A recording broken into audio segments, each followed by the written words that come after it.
The Ashimo model is 9 years old, and this robot only improves with age. But its beginnings date back to 1986. EO was the very first prototype. This robot was literally a pair of legs. It could walk, but it took 5 seconds per step. So slow, it never needed to shift its centre of gravity. By studying more closely how humans move, step by step a new breed of 6 robots, E1 to E6, began to walk more quickly. Though there were a few hiccups.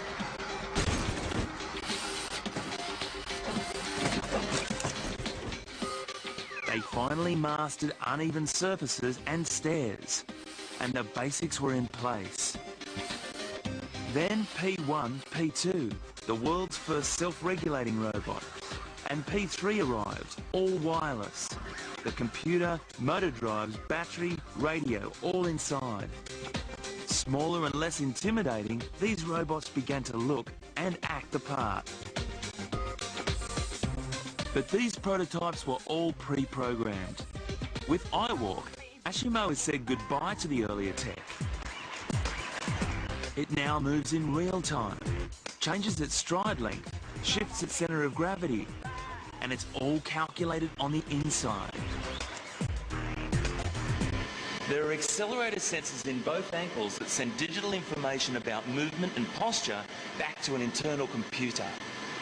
That computer then calculates Ashimo's next step and sends commands to 34 motors throughout the joints of the body. Sensors in the body and 2 cameras in the head determine whether Ashimo has to change direction to avoid obstacles. Ashimo still needs the start and stop points to be programmed in, but in the future with iWalk, Honda hopes that Ashimo will calculate all its own movements. Basically think for itself. Ashimo also has intelligence technology, meaning it can interpret gestures, objects, sounds and faces and react independently to those. The force sensor in Ashimo's hand means it can grasp mine and sense where and how quickly I'm moving. Now, holding hands isn't essential to Ashimo's movements, but creating this human-robot contact is why Ashimo exists. Just over 1 metre or 4 feet tall and weighing 52 kilos, that's 114 pounds, Ashimo is small enough to integrate into our world. It can already fetch, carry drinks and push a trolley.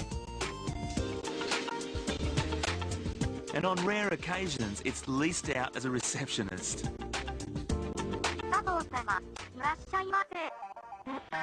It's hoped in the future it will blend in at home, the office, or as company for the elderly.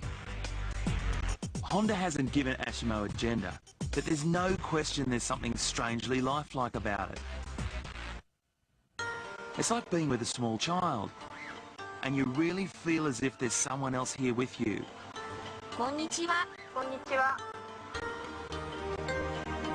just like with the small child, until this robot can be trusted to make its own decisions, Ashimo won't be allowed out alone.